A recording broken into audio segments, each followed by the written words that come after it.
Forrest Weber, good to see you, man. Welcome Good to see you. Welcome to Popternative Media Day. Thanks for having me back. In town for TIFF, a show at a film festival. How about that? It's pretty awesome, eh? It is. I'm so happy for you, man. Congratulations. I appreciate that. Thank you. Yeah. Thank you. I just wanted to kind of go back a little bit because, there's going to be like the self-tapes, the auditions and everything. Yeah. Like, did you know it was a Netflix project? Did you know it was Black Rabbit? Like, how much do you know specifically? Yeah. So when I first got the audition, they were obviously operating under a pseudonym for the project. So I could kind of tell right away that the summary or the synopsis that they had kind of the log line that they had given us was a lot more serious sounding than the pseudonym or the name that they were telling us that it was. So I knew right away that was a pseudonym. So I did some digging and kind of figured out that oh, this is actually a really big opportunity that Jason Bateman and Jude Law and Zach and Kate are behind. And so I got pretty excited pretty early on. So I knew that it was a big opportunity. And then when I was able to read the sides in the script, I knew that I was like gonna have to really put some time into this one and put some effort into it. And luckily, my wife was willing to stay up, till 3 a.m. some nights running lines with me and stuff. But the first audition came over a live Zoom, which is not that common nowadays. So it's kind of a mixture of the two worlds of like an in-room audition versus the self-tape. So it's kind of the in-between live Zoom. But yeah, that's about what I knew going into it, was that it was a really big opportunity with some great people. So I knew I had to, really put some time and effort into it. But that was about all I knew at first. Absolutely. And it's interesting as well, right? Because I feel like with Black Rabbit, with its premiere at TIFF, it's like two things, right? Because its own thing is that it's going to drop worldwide on Netflix, right? So everyone's going to see it. Yeah, no pressure, right? So everyone's going to see it. But like, you're premiering at like one of the biggest film festivals in the world, right? Do you think about that? Because those are two different things, Absolutely. right? Oh my gosh. It's, I might sound like a broken record if you've heard me say this before, but I've been saying it all week. Like, I wish more festivals would operate this way and start including more series, because it is, in my opinion, largely the same art form, right? Yeah. Like it's the same art form across the board. The main differences are the time constraints or the distribution, right? Like aside from that, the artists behind the camera and in front of the camera are operating the same way. Mm-hmm. So it's really cool to see more festivals, especially one like TIFF, include the series. So I'm hoping that some of the other bigger ones, start catching wind of this trend and operating that way as well. I know the answer to this is you try not to do this, but I'm also asking more about like, not maybe while you're filming the scene, but like on set, right? Like when you're at lunch or like, leaving, like, given that Black Rabbit is this kind of like edge of your seat thriller, it's got the crime component. Are you ever conscious of the audience member watching Black Rabbit while you're making it? Or is that something that happens a little bit after you wrap, so to speak? I think you're conscious of I should speak for myself. I was conscious of the scope of the project, right? The magnitude of, like, I'm aware that anything with Jason Bateman and Jude Law that drops on Netflix is, whether it's, top, I mean, this is the greatest thing I've ever worked on, but it could have been bad and people would still watch it because it has, at least at first, because it has those two attached. So I knew that there were going to be eyeballs. So yes, there's an awareness to it, but then in the moment, you're really trying to, you have to be aware of what the camera is picking up and where they're going to be and things like that. But I'm really just trying to live in those given imaginary circumstances as truthfully as possible, and as much as I can forget about that in the moment and just kind of rely on the good habits I've built in my actor training. That's when I feel like I'm really in a zone and just taking it off scene partner alone. Absolutely.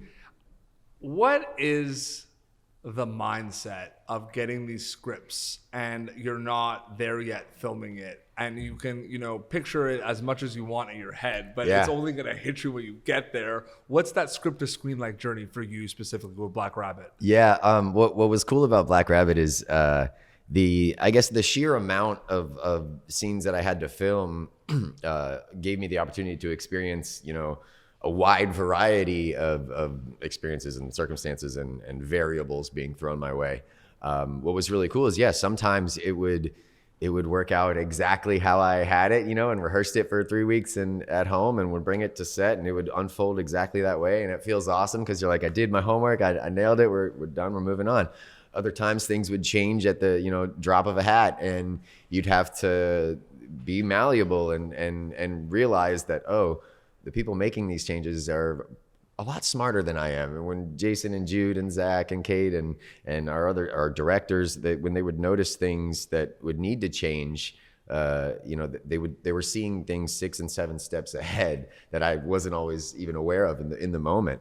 I think that answered your question, but yeah, it was a little bit back and forth of both. Well, that's like the perfect segue into my next question. It's almost like you knew what I was going to ask you.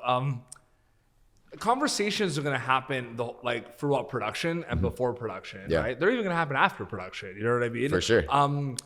When do a lot of those big discussions happen for you on this project? Because it depends on the project, right? Like sometimes it could be it really depends, right? Like it depends if it's a couple of days on set. It might be a little bit before you go and rock. But were there a lot of conversations during filming for you with directors and cast, or? Yeah, it was. What was really cool about it, as we had an outline for the entire 8 episodes, but as we're working on it,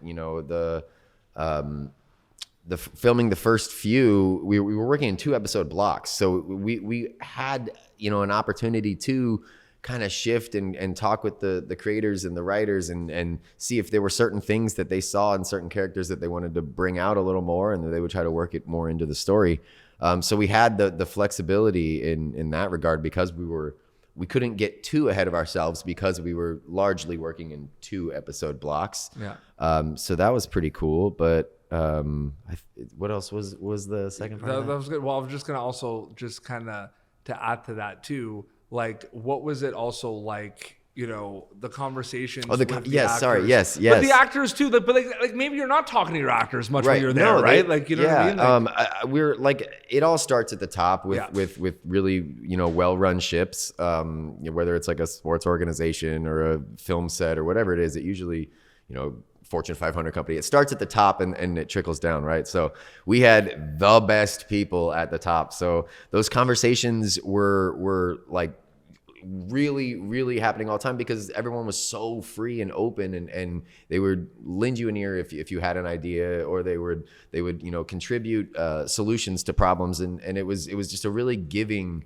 environment in that way. And honestly, those conversations started in my Zoom callback with Jason, because he was directing the first 2 episodes. So he's there in the Zoom callback, and after I do the scene a second time, he talks about just who these people are and where they come from with me for 20 minutes on the call, and I start to really understand, I might have a shot at actually getting this role if he's still talking this much to me. But that helps a lot, and when they give you that level of freedom and trust early on, going, hey, who this character is, write it out and trust yourself. Mm-hmm. Take up the space you deserve here. Yeah. And man, when you get people like that telling someone like me to take up my space, that's so freeing. And I couldn't have asked for a better experience, honestly. Absolutely. And to wind down here, I have a fun one here. So I'm also a filmmaker as well. And as creatives, we started by being kind of fans of TV and film, right? For sure. And Absolutely. There's a lot of that.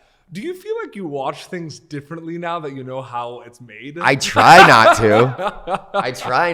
But absolutely, of course. I wonder the movies we watched when we were 12. Right. If we go back and it's I know what they did with that shot. I'm sure I annoy my wife a little bit. I lean over and be like, do you know how hard that must have been to get that shot or something? And she's like, yeah, but let me just enjoy it. But yeah, absolutely. I think it is the best feeling though when those types of thoughts are absolutely suspended, and you do find yourself just diving into the world that somebody's created, and you can really forget about what a film set feels like. So I do take notice that when that does happen, it's special. But absolutely, of course that happens. Yeah. And Black Rabbit is going to be available on Netflix pretty soon. Netflix, yep, September 18th. All 8 episodes. premiered at TIFF a couple of days ago. Yeah. Crazy. I'm so happy for you, It man. was, thank you. It's been a wild, joyous ride. Absolutely. Enjoy the rest of your time in Toronto. And thank you so much for stopping by. Good to see you Thanks again. for having me. Toronto's been so hospitable. I love it here. Awesome. Thank you for tuning in to Popternative. Make sure to check out our past episodes of Popternative on YouTube.